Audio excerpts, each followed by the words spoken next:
12월 6일 예배를 드립니다. 먼저 73장 찬송입니다. 73장 찬송가 73장입니다.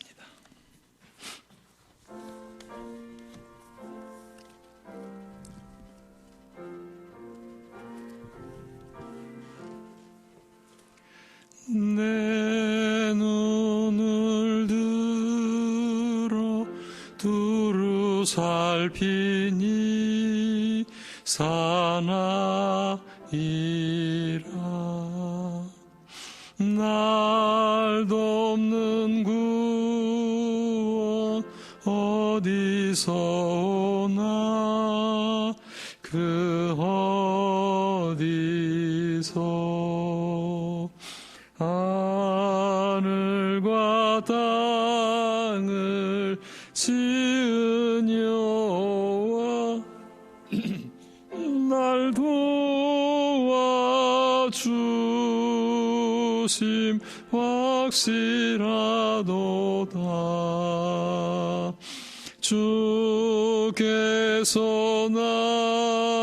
나의 가는 곳마다 지키시며 졸지도 않고 깨어 계셔서 늘 지키네.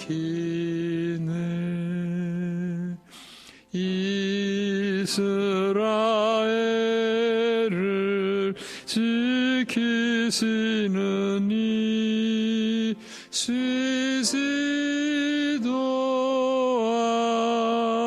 않고 살펴주시네. 여호와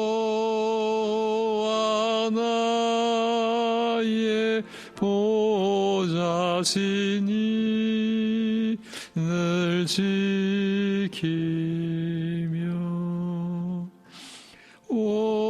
오른팔 들어 보호하시고 그늘 되네. 낮에는 해가 삼지 못하며 또 밤에 달이 해지 못하네. 여호와 나의 영혼 지키사 돌보시며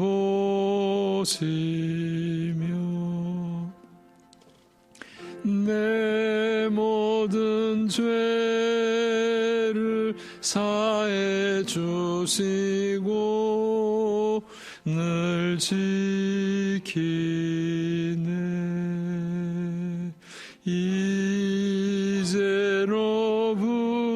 이제로부터 영원 무궁히 주 나의 주를 지켜주시리. 아멘. 이제 우리 함께 사도신경으로 신앙 고백 드리겠습니다. 전능하사 천지를 만드신 하나님 아버지를 내가 믿사오며 그 외아들 우리 주 예수 그리스도를 믿사오니 이는 성령으로 잉태하사 동정녀 마리아에게 나시고 본디오 빌라도에게 고난을 받으사 십자가에 못 박혀 죽으시고 장사한 지 사흘 만에 죽은 자 가운데서 다시 살아나시며 하늘에 오르사 전능하신 하나님 우편에 앉아 계시다가 저리로서 산 자와 죽은 자를 심판하러 오시리라. 성령을 믿사오며 거룩한 공회와 성도가 서로 교통하는 것과 죄를 사하여 주시는 것과 몸이 다시 사는 것과 영원히 사는 것을 믿사옵나이다. 아멘.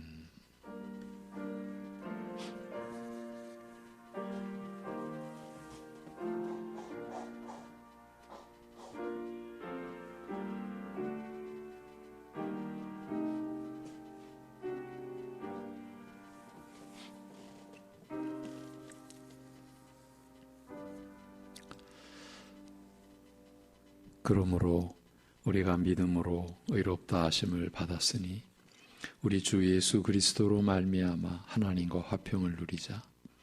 또한 그로 말미암아 우리가 믿음으로 서 있는 이 은혜에 들어감을 얻었으며 하나님의 영광을 바라고 즐거워하느니라. 아멘. 죄와 사망의 어두운 분인 곳에서 하나님의 영광을 바라보는 소망의 빛 가운데로 우리를 이끌어내어 주신 아버지 하나님, 그러기에 오늘도 하나님을 예배하오니 이 어려운 중에도 하나님을 향하여 나아가는 심령들을 긍휼히 여겨 주옵시고 친히 이 예배를 인도하여 주셔서 주신 말씀이 주님의 몸된 교회 안에 각 심령 안에 충만케 하여 주옵소서. 예수님의 이름으로 기도합니다. 아멘. 일어나셔서 함께 찬송 14장입니다. 14장 찬송 드립니다.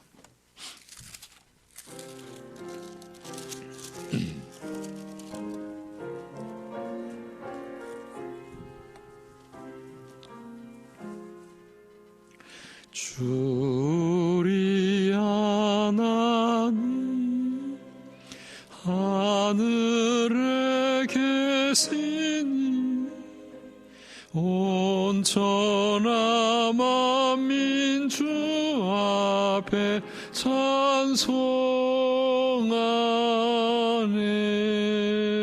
이 천지 만물도 주 앞에 엎드려 그 거룩하신 이름을 늘 높이네.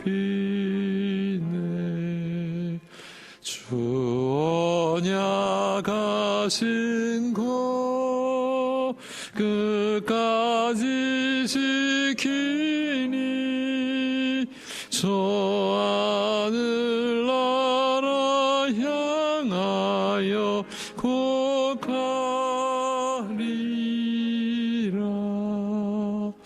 주 얼굴 배울 때 내 맘이 기쁘고 영원히 주의 영광을 찬양하리.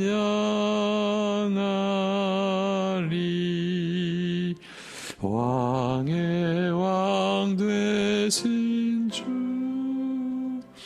하늘에 계시니 이 세상 죄악 이기신 구주 예수. 저 천군 천사들 주 옹위하고소 무성도 함께 영원히 늘 섬기네. 성삼위일체께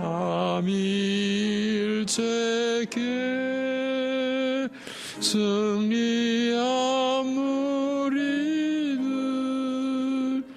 다 기쁜 소리 높여서 감사드려.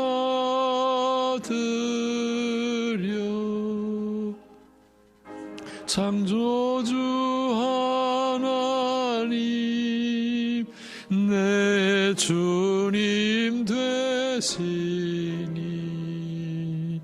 주 앞에 나도 엎드려 경배하네.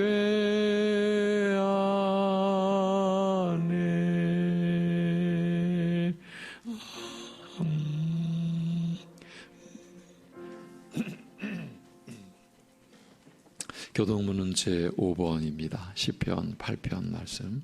교동문 제5번. 여호와 우리 주여, 주의 이름이 온 땅에 어찌 그리 아름다운지요. 주의 대적으로 말미암아 어린아이들과 젖먹이들의 입으로 권능을 세우시며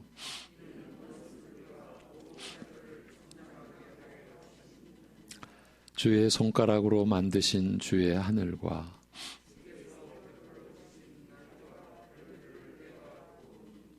사람이 무엇이기에 주께서 그를 생각하시며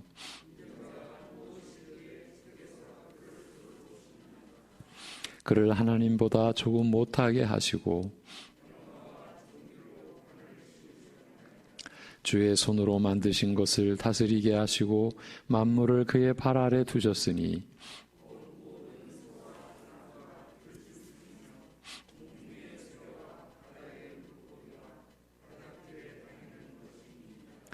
여호와 우리 주여, 주의 이름이 온 땅에 어찌 그리 아름다운지요. 아멘.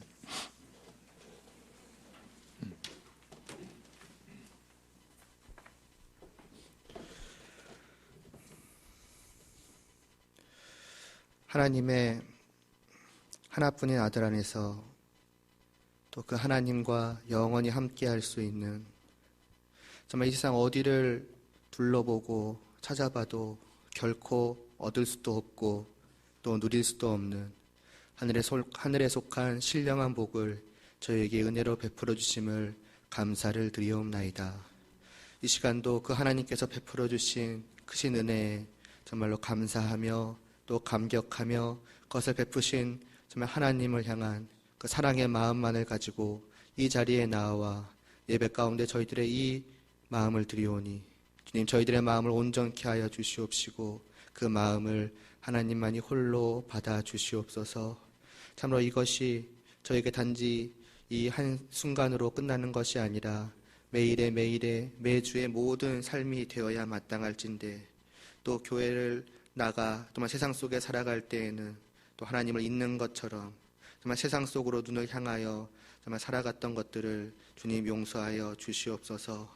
그러한 저희의 연약함을 거듭 느낍니다. 정말로 저희의 힘으로는 정말 결코 하나님께로 향할 수 없음을 저희가 늘 깊이 깨닫습니다.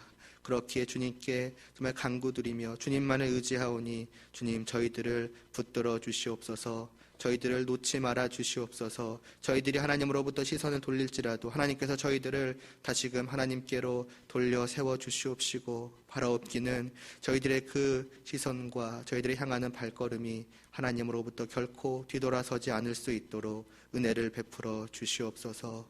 이를 위해서 정말로 저희가 하나님을 알기를 원하옵나이다. 이 시간에도 지혜와 계시의 영을 풍성히 부어 주시어서 하나님을 더욱더 깊이 깨달아 알게 하여 주시옵시고, 이전까지 혹 하나님보다 더 높은 곳에 두었던 무언가가 있었더라면은 이제 그러한 것들이 다 하나님 아래로 내려갈 수 있도록 하여 주시옵시고, 아니 감히 하나님 근처로도 가지 못할 수 있게 하여 주시옵소서.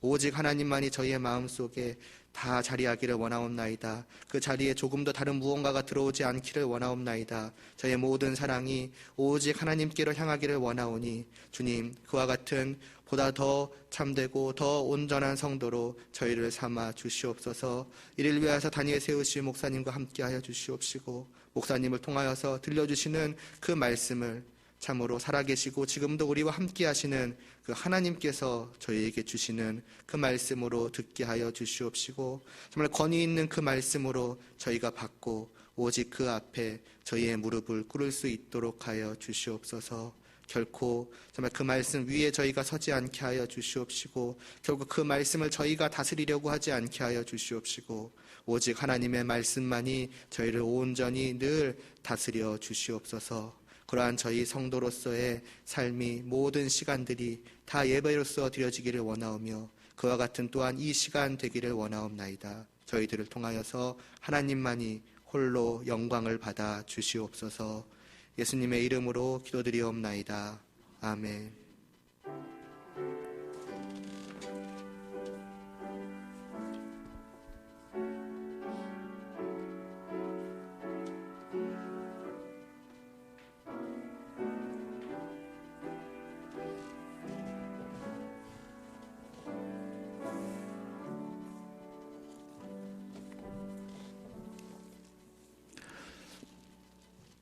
93장 찬송가 93장 찬송을 드립니다.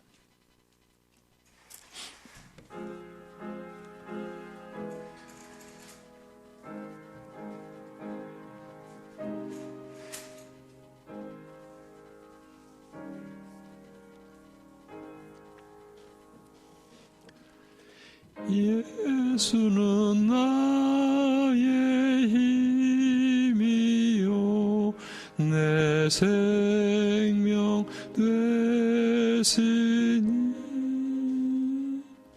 구주 예수 떠나 살면 죄 중에 빠지리 눈물이 앞을 가리고 내 맘에 근심 쌓일 때 위로하고 힘주시리 주 예수. 예수는 나의 힘이요 내 친구 되시니 그 은혜를 간구하면 풍성히 받으리 햇빛과 비를 주시니 주수할 곡식 많도다 귀한 열매 주시는 주 예수. 예수는 나의 힘이요 내 기쁨 되시니 그 명령을 준행하여 늘 충성하겠네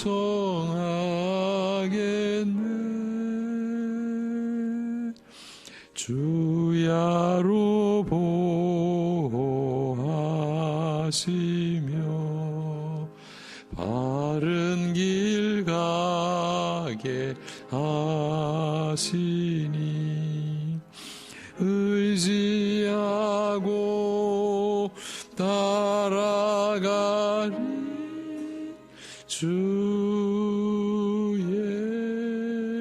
예수. 예수는 나의 힘이요 내 소망 되시니 이 세상을 떠나갈 때 곧 영생 얻으리 한없는 복을 주시고 영원한 기쁨 주시니 나의 생명 나의 기쁨 주 예수. 아멘. 보이는 이 세계와 보이지 않는 세계를 홀로 창조하시고 홀로 운행해 가시는 우리 아버지 하나님께 예배를 드리는 주의 백성들이 받은 한없는 은혜를 따라 감사의 예물을 올려 드리오니 드려지는 11조와 감사의 예물과 건축과 성교의 예물과 성미의 이 주일 예물을 받아 주시옵시고 그 심령 그 손길을 홀로 주장하여 주셔서 이 세상의 허탄한 것에 휘둘리거나 그 안에 빠지지 않게 하여 주옵시고 오직 하나님의 영광만을 위하여 쓰여지고 사용되어지는 생애 되게 그것이 우리에게 복이요 그것이 우리에게 영광임을 깨닫는 심령들 되게 그리하여 사망의 지식으로 살던 심령들이 온전히 하나님을 아는 생명의 지식으로 말씀의 지식으로 살아갈 수 있게 하여 주옵소서. 헤아릴 수 없는 수많은 시험과 악의 세력이 여러 모양으로 우리를 참으로 이 은혜 가운데서 떨어지도록 공격해 올 때 우리를 지켜 주옵시고 우리의 믿음을 보존하여 주옵시고 또한 그 믿음이 자라갈 수 있도록 그리하여 하나님의 자녀로서 그리스도의 장성한 분량에 이르도록 자라가는 교회가 되고 교회에 지체된 온 성도들의 생애 되도록 복 주시고 함께하여 주옵소서. 하나님 아버지 참으로 예측할 수 없는 하루하루의 여러 가지 위험과 그 어려운 상황 속에서 주님을 의지하는 법을 더욱 열심히 연습하고 훈련케 하여 주옵소서. 우리의 믿음의 선조들이 고난이 유익이라 이렇게 하나님을 찬송했던 그 고백이 우리의 진정한 감사의 노래가 되고 찬양의 내용이 되게 하여 주시옵소서.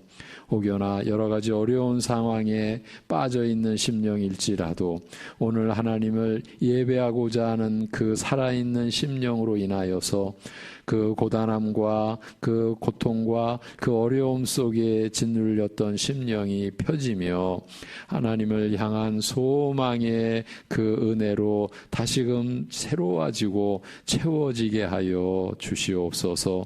이 시간 말씀을 듣겠나이다.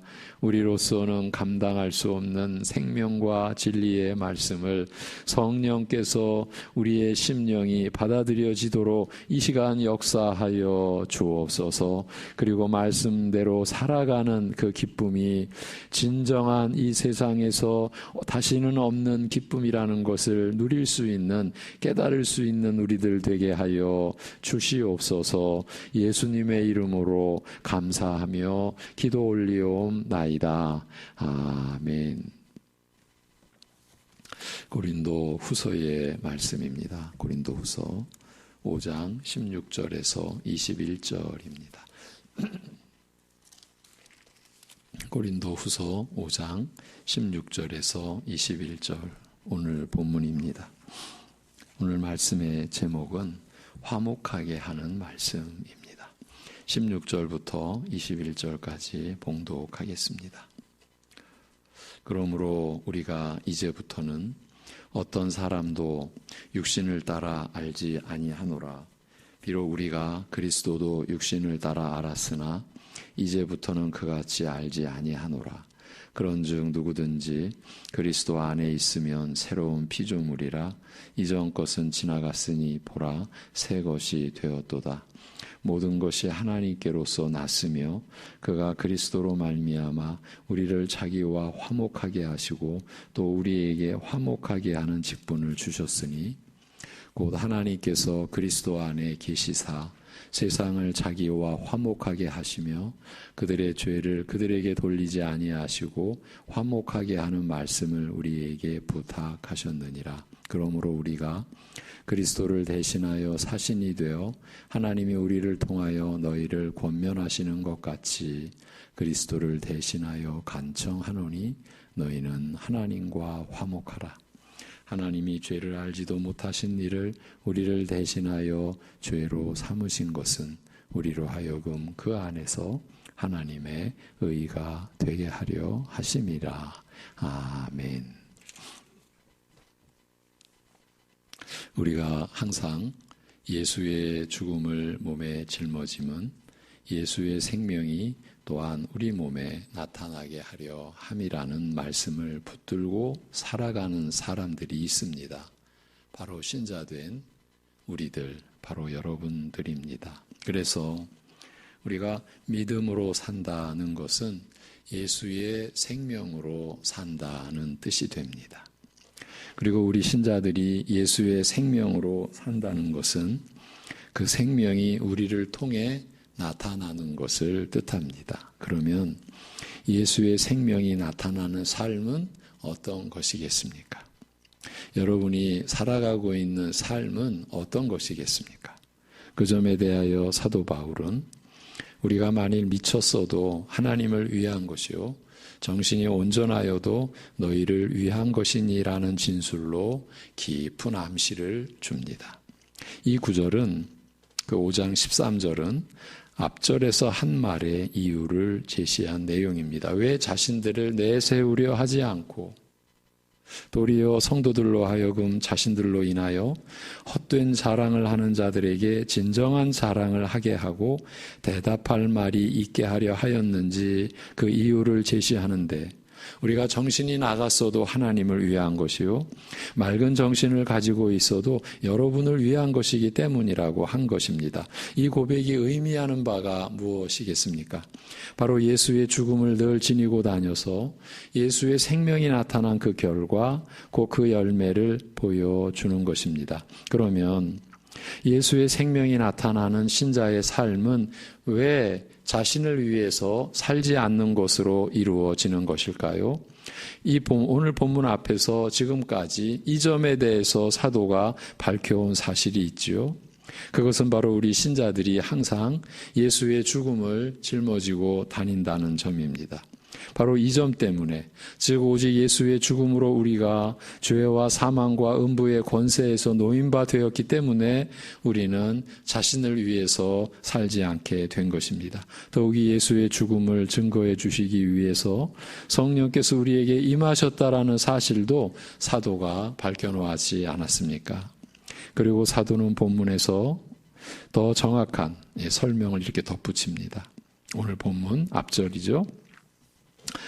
왜냐하면 그리스도의 그 사랑이 우리를 사로잡고 있기 때문에 우리가 이렇게 판단했습니다. 곧 한 사람이 모든 사람을 위하여 죽었다면 모든 사람이 죽었다는 것입니다. 왜 모든 것을 하나님을 위해서 또한 신자들을 위해서 행하는지 왜 그렇게 사는지 그 이유를 밝히되 왜냐하면 그리스도의 사랑이 우리를 사로잡고 있기 때문이라는 것입니다. 그리고 한 사람이 모든 사람을 대신하여 죽었은즉 모든 사람이 죽은 것이라고 하여 그 한 사람 곧 예수님이 모든 사람의 삶과 죽음을 결정한다라는 뜻을 밝힌 것입니다. 그러니 나의 영원한 죽음을 영원한 생명으로 병케하신 그 주님을 위해 산다는 그런 말입니다. 이렇게 예수의 생명이 나타나는 신자의 삶을 바울은 직접적으로 이제 진술합니다. 그가 모든 사람을 대신하여 죽으심은 15절 지난주에 본 마지막 절입니다. 그가 모든 사람을 대신하여 죽으심은 살아있는 자들로 하여금 다시는 그들 자신을 위하여 살지 않고 오직 그들을 대신하여 죽었다가 다시 살아나신 이를 위하여 살게 하려 하심이라고요. 이 말씀대로 우리 신자들은 이제 오직 우리를 대신하여 죽었다가 다시 살아나신 그분을 위하여 살아가게 된 것입니다. 달리 표현하면 오직 주님을 기쁘시게 하는 자로 살게 된 것이라는 말입니다. 그러기 위해서 우리는 더 이상 자신을 위해 살지 않게 된 것입니다. 이것이 예수의 죽음을 짊어짐으로써 예수의 생명이 나타나는 삶, 바로 신자의 삶인 것입니다. 나를 위해 나를 대신하여 죽으신 예수님의 은혜를 늘 지니고 살아가는 것입니다. 그래서 우리는 성경 말씀을 통해서 이 진리를, 이 삶의 이 도리를 늘 간직하도록 우리 안에서 역사하시는 성령님의 인도하심을 늘 구하며 사는 것입니다. 이 길 밖에는 없습니다. 성도 여러분, 우리 신자들이 살아갈 길은 이 길뿐입니다. 이 길은 오직 성경에서만이 우리에게 비춰줍니다. 이제 여기서 오늘 본문이 이어집니다. 그러므로 우리가 이제부터는 어떤 사람도 육신을 따라 알지 아니하노라. 비록 우리가 그리스도도 육신을 따라 알았으나 이제부터는 그같이 알지 아니하노라고 합니다. 먼저 이 구절의 중요성을 일깨워 드리고자 합니다. 바로 앞에서 15절에서 그가 모든 사람을 대신하여 죽으심은 살아있는 자들로 하여금 다시는 그들 자신을 위하여 살지 않고 오직 그들을 대신하여 죽었다가 다시 살아나신 이를 위하여 살게 하려 함이라고 한 뒤에 바로 이어지는 내용이기 때문입니다.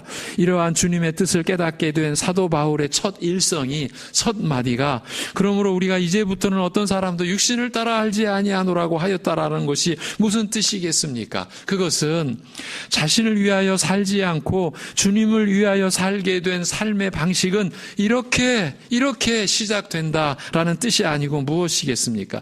그래서 이 구절의 중요성을 일깨워 드린다고 한 것입니다. 원문으로 보면 이렇습니다. 그래서 우리는 이제부터 아무도 육체대로 알지 않습니다. 비록 우리가 그리스도를 육체대로 알았을지라도 이제는 더 이상 육체대로 알지 않습니다. 골자는 이제부터 아무도 육체대로 알지 않는다는 겁니다. 우리말로는 육신을 따라로 표기되어 있는 이 말의 이해가 관건입니다. 자신을 위하지 않고 주님을 위하는 삶의 출발이 모든 사람을 대하는 중심과 자세에서부터 이루어진다라고 하면서 바울이 그 핵심으로 제시한 것이 사람을 육체대로, 육신을 따라 알지 않는다고 했으니 이 구절을 제대로 이해하고 또 잊지 않아야 하지 않겠습니까? 잊지 않아야 한다라고 한 것은 우리가 이 말씀대로 끝없이 연습하고 훈련해야 한다라는 점을 강조해 드리려는 것입니다. 습관은 크든 작든 살아가면서 누구나 갖게 됩니다. 버릇이라고 하지요. 좋은 것도 있고 나쁜 것도 있습니다. 그 중에서 안 좋은 습관을 고치기 위해서 애를 써본 적이 다들 있으실 겁니다. 어렵습니다. 한두 번에서 고쳐진다면 그것은 버릇이라고 할 수도 없겠지요. 우리가 사람을 대하는 것도 각자 자기 나름대로의 방식이 있고 그 방식은 자기도 모르는 새의 습관처럼 되어버립니다. 그 버릇으로 한평생을 살아갑니다. 그렇게 습관이 된 그 방식을 사도 바울이 육신을 따라 육체대로라고 표현한 것이 아닐까요? 그런데 바울 사도에게 있어서 이 표현은 예사로운 것이 아닙니다. 단순한 의미로 이 낱말을 쓴 것이 아니라는 뜻입니다. 성경에서 육신은 단지 인간의 몸을 의미하는 것이 아닙니다. 성경은 죄로 인해 부패해지고 무능해진 성품, 그러니까 전적 타락의 그 결산물, 그것을 육신이라고 합니다. 바울도 그런 의미로 이 말을 썼습니다. 그러니까 죄성을 지닌 그대로 우리는 사람을 보고 알고 있다라는 뜻입니다. 이를 쉽게 바꾸면 자기 중심대로 사람을 보고 사람을 판단하며 이렇게 자신의 판단대로 사람을 알아가며 살아간다라는 말입니다. 하나님의 형상인데. 그런데 자신을 위해 살지 않게 된 우리 신자들은 바로 이 점에서부터 근본적으로 뒤집어지게 된다라는 점을 사도가 밝혀놓은 것입니다. 그래서 단순하게 정리를 해본다면 이제 자신을 위하여 살지 않고 자신 아닌 다른 사람을 위해서 살게 된 것이라면 자신 아닌 가족 또 이웃 형제들을 이전처럼 보고 알아서는 안 되지 않겠느냐라는 권고를 사도가 들고 나온 것입니다. 신자가 일반인들과 다른 점이 무엇이냐, 이런 표현도 가능할 것입니다. 그런데 이런 정리를 해가면서 한 가지 의문을 떨칠 수가 없습니다. 분명히 앞에서 그가 모든 사람을 대신하여, 그가 예수님이시죠. 모든 사람을 대신하여 죽으심은 살아있는 자들로 하여금 다시는 그들 자신을 위하여 살지 않고 오직 그들을 대신하여 죽었다가 다시 살아나신 이를 위하여 살게 하려 함이라고 하지 않았습니까? 우리 신자들은 다른 자신을 위하지 않고 우리를 대신하여 죽으시고 다시 사신 예수님을 위하여 살게 된 것이라고요. 그런데 바울은 예수님을 위하여 사는 방식을 다른 모든 사람들을 대하는 방식으로 제시한 것입니다. 이건 무슨 뜻이겠습니까? 왜 예수님을 위하여 산다라고 해놓고 왜 다른 사람이 나오는 겁니까? 자신을 위하여 살지 않고 예수님을 위하여 사는 것은 다름 아닌 다른 사람을 위하여 산다라는 것을 의미하는 겁니다. 이 점에 대하여 예수님께서 직접 하신 말씀을 들어보십시오. 내가 진실로 너희에게 이르노니 너희가 여기 내 형제 중에 지극히 작은 자 하나에게 한 것이 곧 내게 한 것이니라. 이렇게 말씀합니다. 최종 심판의 비유 속에서 이 말이 나왔습니다. 마태복음 25장입니다. 또 내가 진실로 너희에게 이르노니 이 지극히 작은 자 하나에게 하지 아니한 것이 곧 내게 하지 아니한 것이니라. 여러분, 하나님의 말씀은 엄밀합니다. 대충 되어진 말씀이 아닙니다. 왜? 여러분의 영생을 이루시고 여러분의 영생을 이끌어가는 말씀이 대충 되어지겠습니까? 우리가 주님을 위하여 사는 방식이 이렇게 명시되어 있습니다. 그래서 요한 사도가 이제 예수님의 그 제자 요한 사도가 그의 계명은 이것이니 곧 그 아들 예수 그리스도의 이름을 믿고 그가 우리에게 주신 계명대로 서로 사랑할 것이니라고 한 것입니다. 우리가 하나님의 아들 주 예수 그리스도를 믿고 의지함은 그 주님께서 우리에게 주신 계명대로 서로 사랑하는 것이라고 하지 않습니까? 우리가 주 예수를 믿고 의지함과 서로 사랑함이 떨어져 있는 것이 아닌 거예요. 우리의 생애 동안 이게 점차 가까워져 가는 거예요. 숱한 실패와 실수를 거듭하면서 점점 가까워져 가는 거예요. 예. 그러니까 우리를 대신하여 죽으시고 다시 사신 예수님과 우리의 관계는 어떻게 실제적으로, 어떻게 구체적으로 드러나느냐 하면 우리가 서로 사랑하는 것으로 나타나는 것이라고 하시는 것입니다. 예. 그렇지만 제가 보기에는 이와 같은 말씀을 우리는 잘 알지 못하는 것 같습니다. 저만 그렇게 보는 겁니까? 수십 년 신앙생활의 열매를 어떻게 드러내 보이시겠습니까? 무엇으로 평생 하나님께 예배드리고 믿음으로 살아온 표를 내 보이시겠느냐는 말입니다. 하나님의 말씀은 서로 사랑하는 곳으로 내 보이라고 하십니다. 예수님은 너희가 여기 내 형제 중에 지극히 작은 자 하나에게 한 것으로 너희의 믿음을 내게 보이라고 하십니다. 그게 곧 내게 한 것이라고 하시면서요. 우리가 이 말씀에 대답할 수 있을까요? 그렇지만 어찌하든지 우리는 대답해 가야 하지 않겠습니까? 왜냐하면 우리는 하나님 나라의 백성이요 하나님의 자녀이니까요. 우리는 믿는 자들로 살아가니까요. 그러면 어찌해야 합니까? 오늘 말씀대로 우리가 이제부터는 어떤 사람도 육신을 따라 알지 않는 것입니다.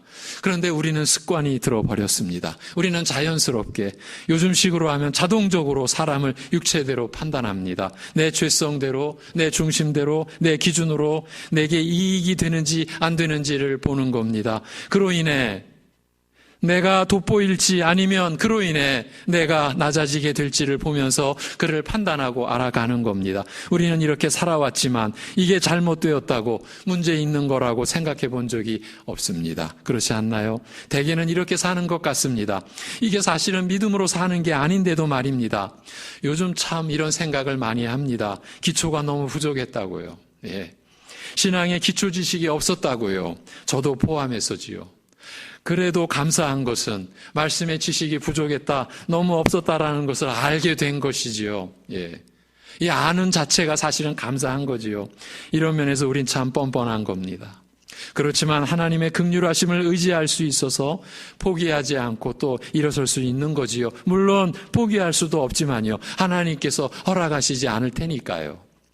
그러면 이제부터는 어떤 사람도 육신을 따라 알지 않는다라는 것은 어떻게 안다고 하는 것일까요?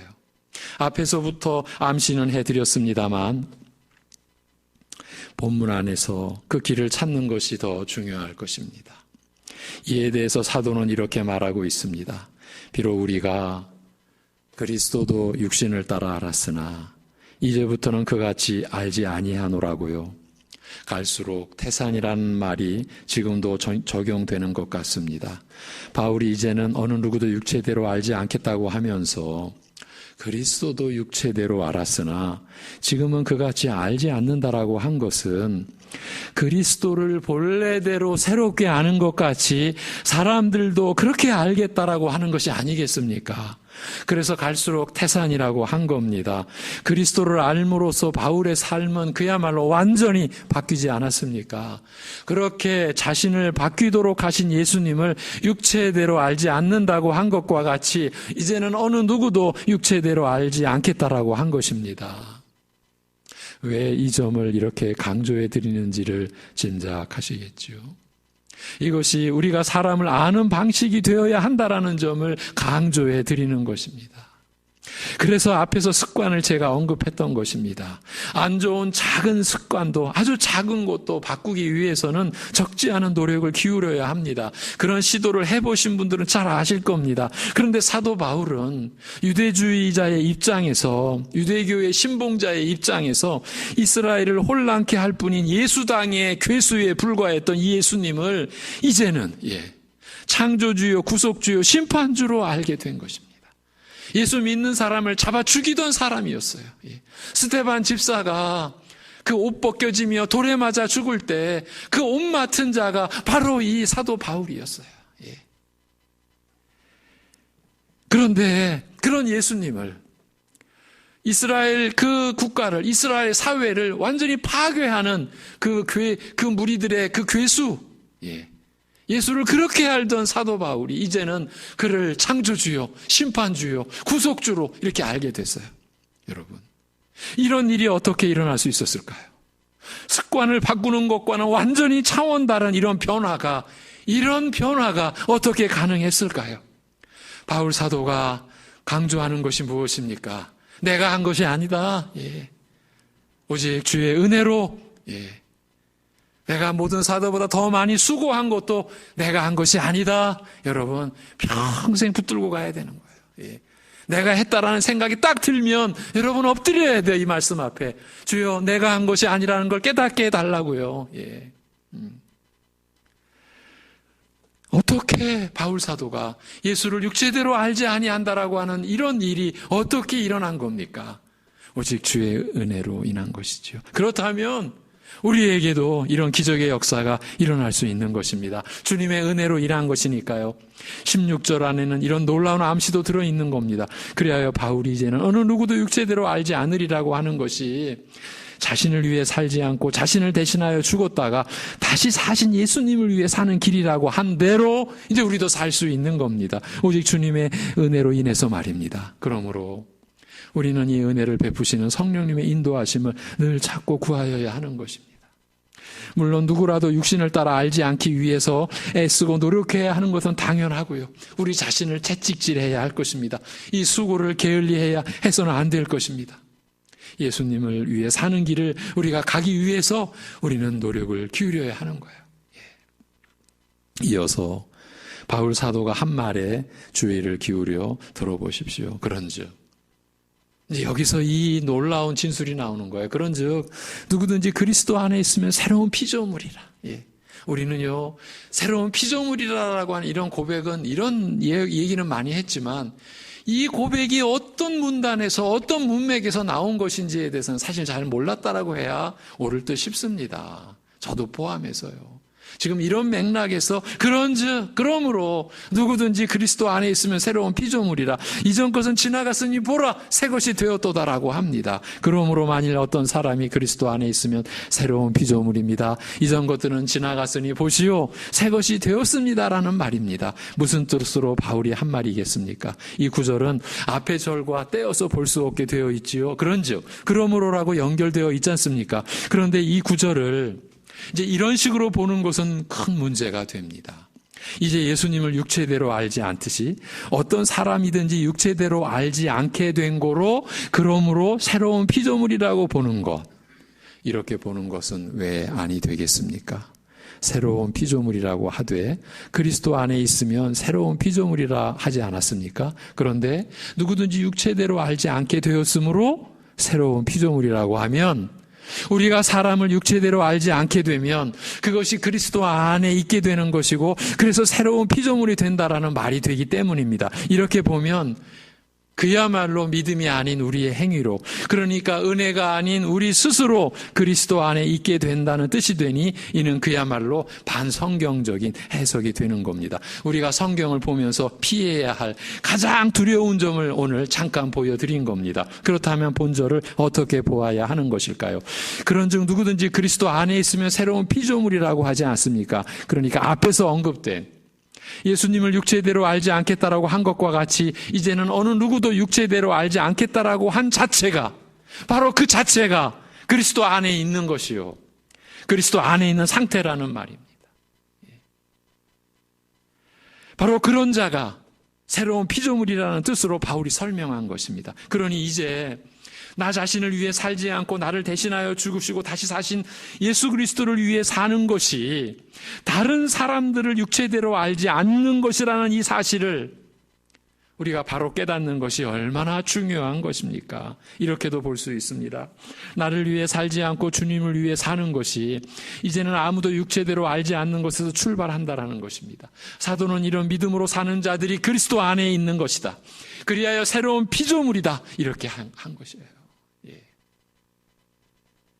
그런데 누구든지 그리스도 안에 있으면이라고 하지 않습니까? 이 누구든지라는 말은 어떤 제한도 없다라는 뜻으로 볼 수 있습니다. 이런 표현이 성경에 쓰인 의도는 단순치 않습니다.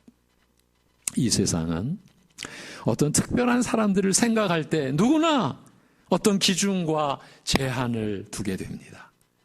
그런 사람이니까 그렇지, 이런 식이죠. 그런데 그리스도 안에 있는 사람이라면 이 세상도 감당 못할 특별한 사람들이 아니겠습니까? 우리가 볼 때는요.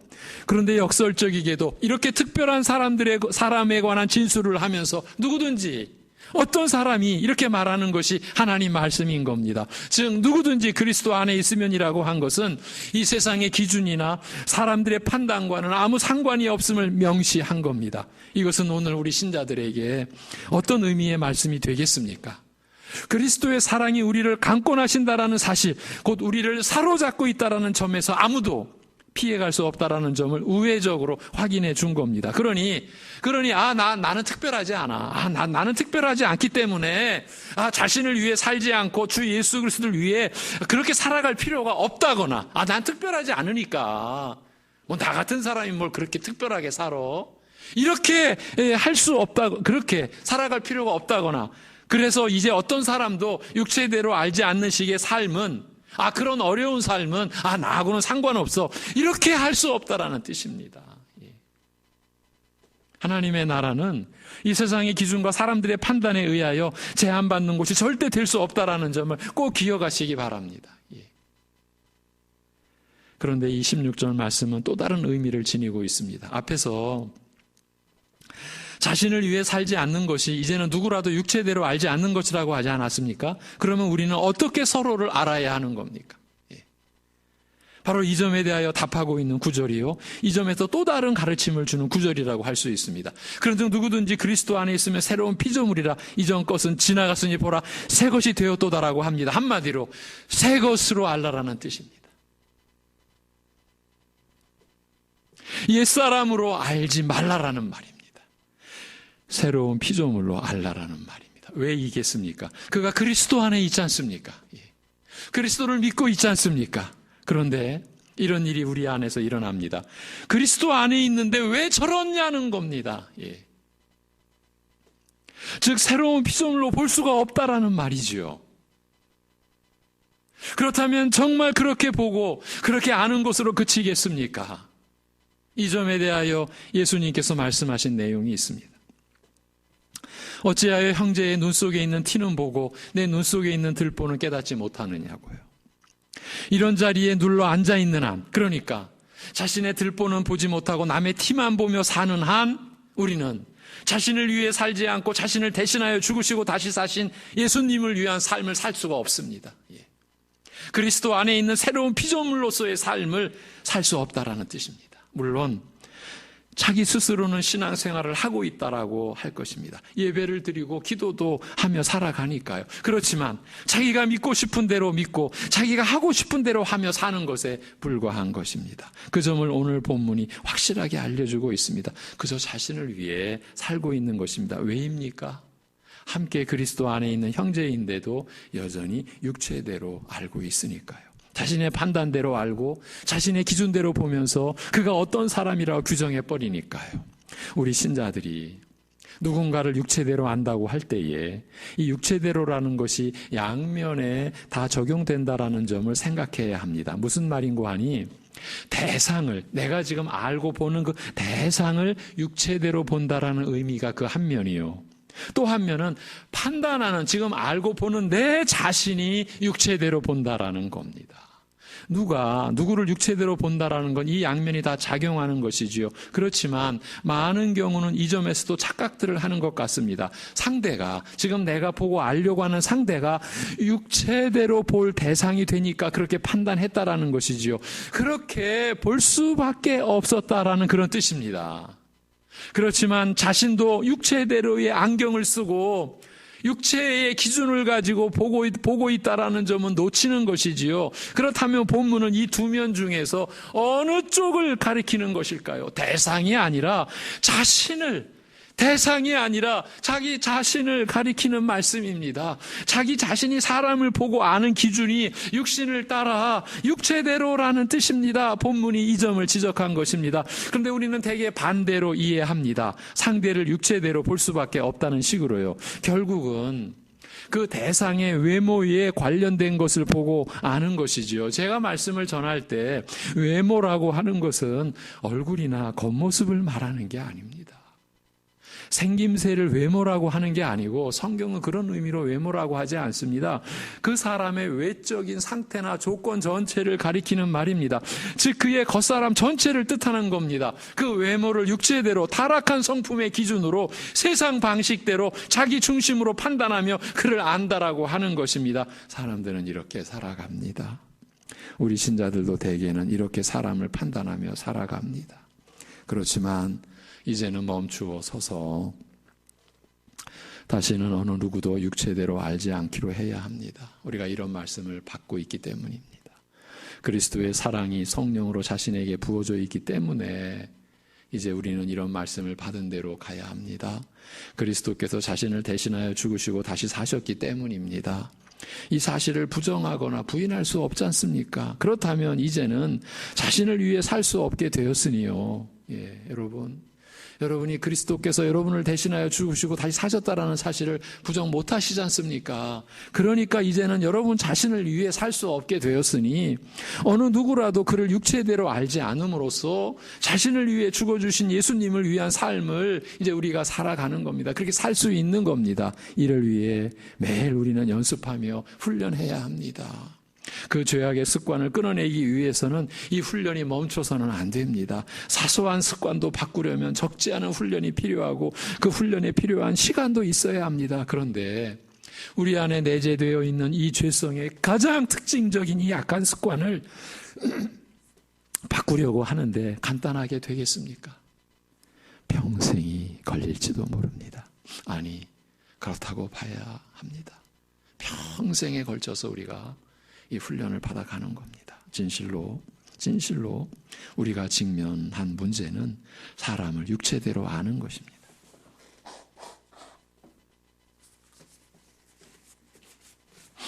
우리가 직면한 문제는요, 사람을 육체대로 아는 것이에요. 이 하나님의 형상으로 보여지지가 않아요. 이 문제가 어려운 것은 우리가 성령 안에서 정신을 차리지 않으면 이게 문제로 보이지 않기 때문입니다. 문제로 보이지 않으니 풀어낼 재간이 없는 겁니다. 그냥 그대로 살게 되는 겁니다. 그냥 사람을 육체대로 알면서 말입니다. 이게 당연한 것 아니냐고 하면서요.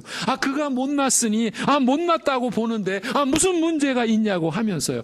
내 눈에는 그 못난 모습이 보인다는 겁니다. 보이는데 어떻게 하냐는 거지요. 못 보는 사람이 부럽다고 하면서 은근히 자신이 본다고 하는 것에 자부심도 가지면서요.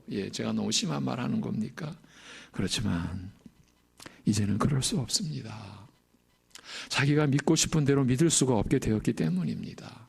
하나님의 말씀이 우리에게 주어져 있기 때문입니다. 말씀대로 믿지 않는 것은 믿음이 아니기 때문입니다. 우리에게 믿음이 사라지면 우리는 그야말로 아무것도 아니기 때문입니다. 여러분, 우리 신자들이 겪는 갈등과 분쟁과 이로 인한 고통이 육체대로 사람을 아는 것에서 다 비롯되는 것 아닐까요? 가정 안에서도, 교회 안에서도, 그리고 사회 속에서도요. 이 문제가 이렇게 중대한 자리를 차지하고 있는 것입니다. 그러면 왜 이 점이 모든 문제의 근본에 위치해 있는 것일까요? 그것은 다음 절부터 전개되는 하나님의 말씀, 하나님의 뜻에서 비롯된 것이라고 볼 수 있습니다. 18절, 19절입니다. 오늘은 제가 여기까지 보아할 건데요. 모든 것이 하나님께로서 났으며, 모든 것이 하나님께로서 났으며 그가 그리스도로 말미암아 우리를 자기와 화목하게 하시고 또 우리에게 화목하게 하는 직분을 주셨으니 곧 하나님께서 그리스도 안에 계시사 세상을 자기와 화목하게 하시며 그들의 죄를 그들에게 돌리지 아니하시고 화목하게 하는 말씀을 우리에게 부탁하셨느니라고 합니다. 모든 것이 하나님께로서 났다라는 첫마디부터 의미심장하지 않습니까? 여기서 그 모든 것은 무엇을 가리키는 것일까요? 바로 앞절 끝이 보라 새 것이 되었도다라고 되어 있는데 그 새 것과 연결되어 있는 것으로 볼 수 있습니다. 곧 그리스도 안에 있는 새로운 피조물을 가리키는 것입니다. 직역으로 다시 들어보십시오.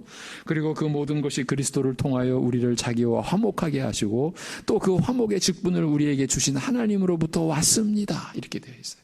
그리스도 안에서 새로운 피조물이 된 모든 것은 하나님으로부터 왔는데 그 하나님은 그리스도를 통하여 우리를 자기와 화목하게 하시고 또 그 화목의 직분을 우리에게 주신 분이라는 걸 사도가 강조하는 내용입니다. 그리스도를 통하여 우리의 화목을 이루시고 또 그 화목의 직무를 우리에게 주신 하나님으로부터 모든 것이 왔으니 그 새로운 피조물된 모든 것이 왔으니 우리가 이 말씀을 전한다라는 것을 바울이 역설하는 대목입니다. 그래서 이어지는 구절이 말하자면 하나님은 그리스도 안에서 세상을 자기와 화목해 하시고 그들의 그 죄과들을 그들에게 돌리지 않으시고 또 화목의 그 말씀을 우리에게 맡기셨습니다 라고 하는 것이에요. 우리에게 화목의 직분을 주신 하나님께서는 우리에게 화목의 말씀을 화목하게 하는 말씀을 맡기셨다라는 것입니다. 이를 위해서 하나님께서 그리스도 안에서 세상을 자기와 화목해 하시고 그들의 그 죄과들을 그들에게 돌리지 않으셨다라는 점을 바울은 지목하고 있는 거예요. 그들의 죄, 그 죄가를 그들에게 돌리지 않으셨다라는 것은 그들의 죄들을 그들의 것으로 여기지 않으셨다. 그들의 죄들을 그들의 것으로 여기지 않고 계셨다라는 뜻도 들어있다라고 보여집니다. 여기서 이런 내용을 바울이 연이어 제시하는 것은 무슨 의도이겠습니까? 오직 하나, 하나님의 뜻을 드러내기 위한 겁니다. 하나님의 의도하심을 분명히 하기 위함입니다. 그 뜻, 그 의도는 바로 화목입니다. 그리스도를 이 세상에 보내셔서 이루신 것이 세상을 자기와 화목하게 하신 것입니다. 이 화목의 나라를 위해 사도들에게 그 화목의 직분과 그 화목의 말씀을 맡기신 것입니다. 그리하여 오늘날까지 그 말씀, 그 화목의 말씀이 전해져서 우리가 그 화목의 말씀을 받게 된 것이 아니겠습니까? 그러므로 이 땅에 세워지는 하나님 나라인 교회는 바로 이 화목의 집이어야 하는 것입니다. 여러분이 하나님으로부터 영원히 초대받은 이 교회가 화목의 집입니다. 잊으시면 안 됩니다. 예. 그런데도 육신을 따라 사람을 알겠느냐? 예. 지금 이렇게 나오는 겁니다. 그런데도 육신을 따라 사람을 알겠느냐? 본문은 우리에게 이렇게 묻는 듯 보입니다. 하나님께서 그들의 죄를 그들에게 돌리지 아니하신다라고 하시는데도 그럴 수 있겠느냐? 그런 허물이 눈에 보이느냐? 그런 허물만을 보려고 하느냐? 지금 이렇게 나오는 겁니다, 여러분. 일반인들이 갖지 못한 영원한 생명을 가진 여러분이라면 다른 표가 분명히 있어야 합니다. 오늘 우리에게 육체대로 사람을 보지 않는 것, 누구든지, 우리 가족서부터, 우리 교우들서부터, 누구든지. 그래서 사도는 앞에서 이 화목에 있어서 최대의 적이 누구든지 육체대로 보고 아는 것이라는 점을 지목했던 것으로 보이는 겁니다. 사실 그렇지 않습니까? 사람을 육체대로 보고 아는 것으로 인한 고통이 온 세상을 덮고 있지 않느냐는 겁니다. 가정도 사회도 교회도 말입니다. 어디서나 사람들이 흔히 하는 말이 있지요. 일이 힘든 게 아니고 사람이 힘들다고요. 이 간단한 이야기가 제 어릴 적 어른들이 이런 말 할 때 저게 뭔 말일까? 근데 바로 저도 알게 된 거죠. 살아가면서 정말 사람이 힘들구나. 여러분, 이런 세상 가운데서 빛으로 소금으로 존재하고 살아가는 여러분에게, 이 어두운 세상 가운데서 빛으로 소금으로 존재하고 살아가는 여러분에게 이 말씀이 주어졌습니다. 적어도 우리가 그 힘들게 하는 사람이 되어서는 안 되겠죠. 또한 거기서 멈추어 만족해서도 안 되겠죠. 왜? 화목의 직무, 화목의 말씀이 우리에게 주어졌으니까요. 오늘은 여기까지입니다. 다음 주에 이어가겠습니다. 기도하겠습니다. 하나님 아버지, 우리에게 주신 이 말씀을 참으로 우리가 우리의 수준, 우리의 어떠한 입장에서가 아니고 이 말씀을 우리에게 주신, 그토록 우리를 사랑하신 아들까지 우리를 대신하여 죽이실 만큼 우리를 기뻐하신 그 하나님의 심정으로, 그 하나님의 그 뜻으로 우리가 이러한 말씀을 받을 수 있고, 그리하여 그 말씀을 받는 만큼 성장해가는 교회가 되고 우리 사랑하는 성도들의 그러한 심령이요, 그러한 삶이 되게 역사하여 주옵소서. 하나님 아버지, 우리가 너무 무지했으면서 마치 아는 것처럼, 마치 아무것도 모르면서 이제 뭐 다 아는 것처럼 우리가 말씀을 알아온 것은 아닌가 싶습니다. 그러한 우리를 긍휼히 여겨 주시옵시고, 아버지 하나님, 이제 우리를 대신하여 죽으신 그리스도를 위하여 사는 것이 어느 누구도 육체대로 알지 않는 것에서부터 비롯된다라고 하는 이 충격적인 말씀 앞에 우리가 우리 자신을 세워서 우리의 생애 동안 훈련하고 연습하며 주님이 우리를 바라보신 것처럼 우리도 그 누구도 그렇게 바라볼 수 있는 그러한 성령 안에서의 안목과 그러한 믿음의 그러한 은혜로 인한 관점이 우리 성도들의 이제 중심이 되고 모든 사람을 대하는 그러한 자세가 되어서 그 하나님의 그 인자하심이 우리 성도들의 성품을 통해, 말을 통해, 행실을 통해 나타나는 그런 교회, 그러한 가정, 그러한 우리 성도들의 한 모습 한 모습 되게 주여 인도하여 주시옵소서. 하나님 아버지, 이 어려운 가운데서 우리가 이러한 생명의 말씀을 우리로 하여금 받도록 하여 주심에 감사합니다. 성령께서, 지혜의 영이신 성령께서 이러한 말씀을 우리 안에서 풀어주시고 깨닫게 해주시고 믿음의 분량으로 그 말씀을 받아서 그 말씀을 받은 대로 연습하고 훈련하여서 우리가 주님께서 우리를 바라보신 대로 우리도 사람을 이제 육체대로 바라보지 않고 내 중심대로 바라보지 않고 주님의 심정으로 우리가 가족과 이웃과 우리 교우들, 우리 서로를 바라봄으로 인하여 나타나는 그러한 우리 안에서의 화목의 열매를 우리가 하나님 앞에 들어 올려드릴 수 있는 우리가 되고 교회가 되고 우리 성도들 가정이 되게 하여 주시옵소서. 하나님 아버지, 이 3차 대유행기를 우리가 지금 경험하고 있습니다.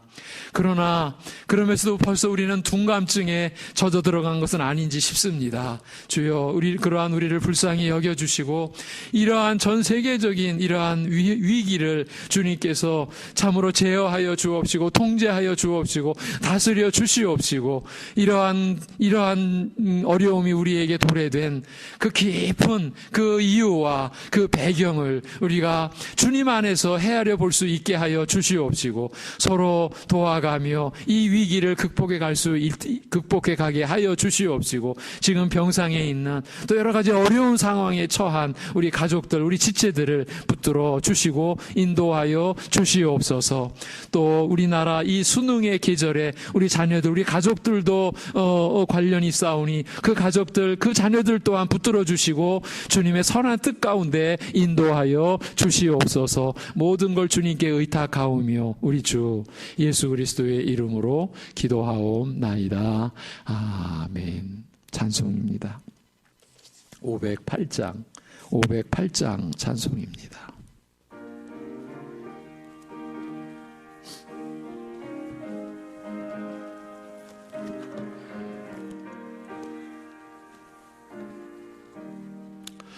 우리가 지금은 나그네 되어도 화려한 천국에 머지않아 가리니 이 세상이 있을 때 주 예수 위하여 끝까지 힘써 일하세.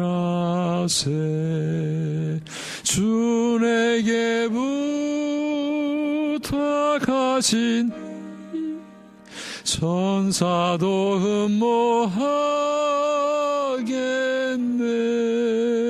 화목해 하라신 구주의 말씀을 온 세상 널리 전하세.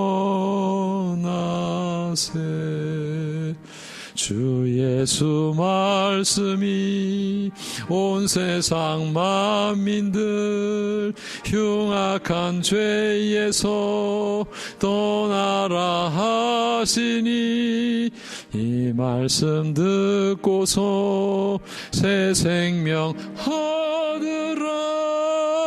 이 기쁜 소식 전하세. 주 내게 부탁하신 일 천사도 흠모하겠네. 화목해 하라신 구주의 말씀을 온 세상 널리 전하세. 영생의 복락과 천국에 갈 길을 만 백성 알도록 나가서 전하세. 주 예수 말씀이 이 복음 전하라. 우리에게 부탁하셨네. 주 내게 부탁하신 일 천사도 흠모하겠네. 화목해 하라신 구주의 말씀을 온 세상 널리 전하세.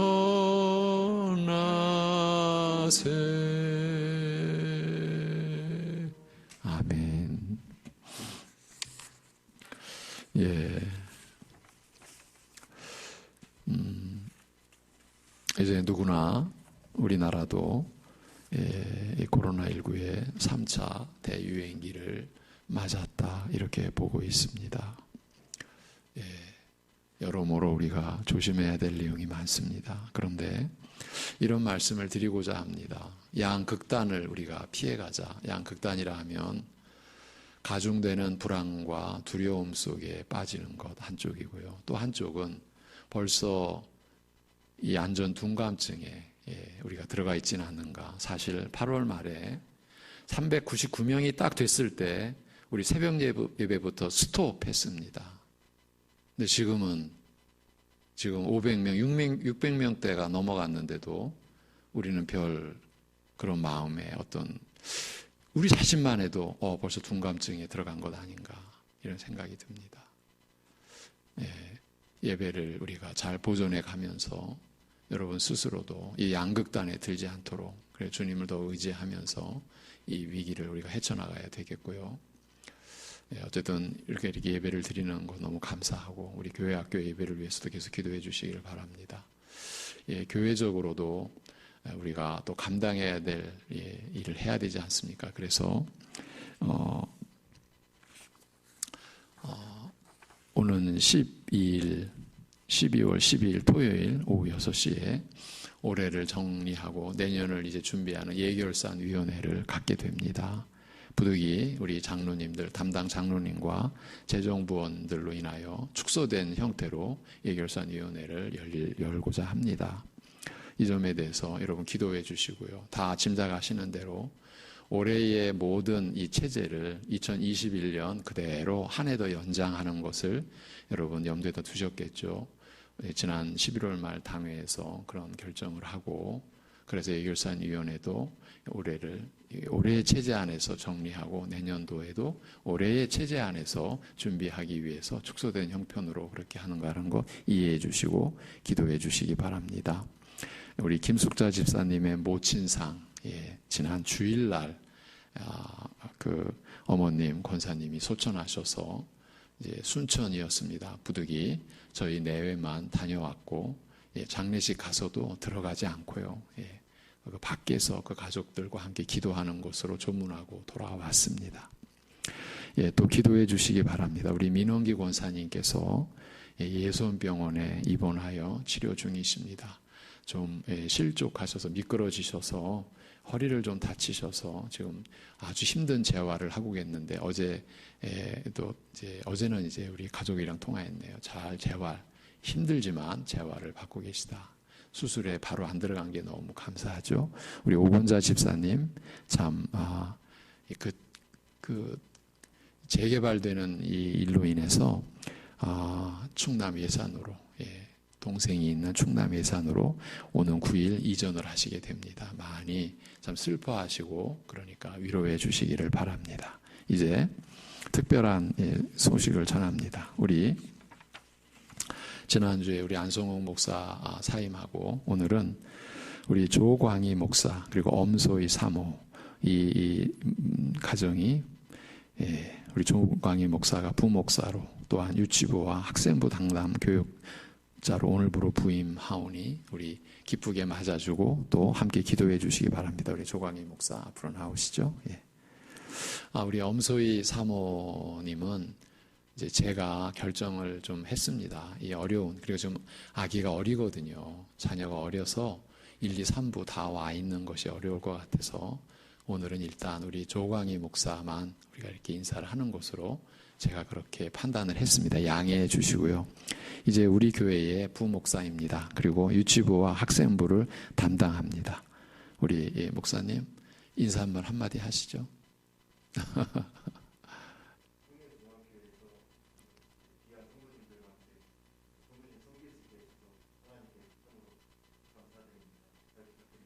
네, 우리 박수로 환영하겠습니다.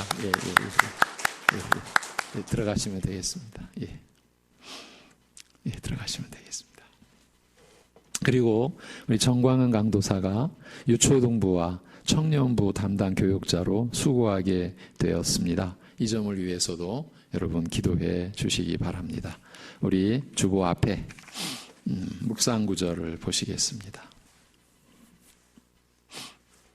잠언 5장 22절에서 23절입니다. 잠언 5장 22절에서 23절 다 같이 악인은 자기의 악에 걸리며 그 죄의 줄에 매이나니 그는 훈계를 받지 아니함으로 말미암아 죽겠고 심히 미련함으로 말미암아 혼미하게 되느니라. 아멘. 제가 축도하겠습니다. 이제는 우리 주 예수 그리스도의 은혜와 아버지 하나님의 사랑하심과 성령님의 교통하심이 자기 자신을 위하여 살지 않는 참 신자된 참된 도리를 깨닫고 주님을 위하여 사는 기쁨으로 그래서 모든 이들을 섬기는 그 중심으로 살아가는 사랑하는 모든 우리 가족들과 이러한 믿음과 이러한 하나님 나라의 비밀을 알고자 하는 이들 안에 영원토록 함께 계시기를 주님의 이름으로 축원하옵나이다. 아멘.